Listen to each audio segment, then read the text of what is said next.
خلاها مولاها. الا عرفتي راسك اش كتسوى ما يهمكش بنادم الا دوا. خلاتها مولاتها، كنت حاسبك سلاح ندافع بيه، صدتي عزامي شطحو بيه. الحاجه الا ما سمعتيهاش مني ما تسمعهاش من غيري، لا تكونش بحال السطال ديال الزبل اللي جاي عمرك. بصح.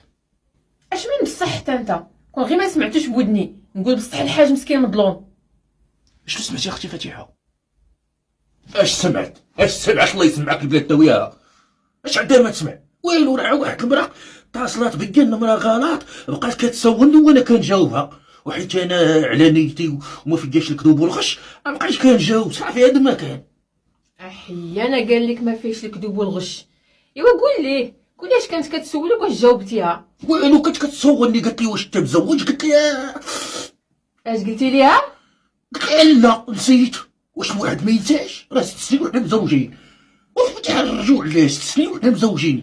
انت راه نسولك على شنو كليتي الصيمانه الفايته ما تعقليش. خليني انا لي 6 سنين وانا مزوج بيك ونكون واقعي ودوي على الحق تاتا. غادي نتفق معاك الوالد.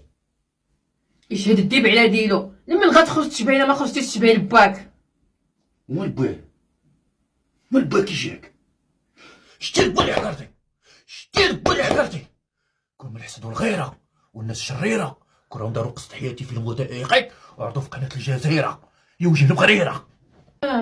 يديروا قصة حياته فيلم ويديروا في العنوان عالم الحيوان. ولكن غتخصنا القرده اللي تلعب الدور ديالك في الفتيح.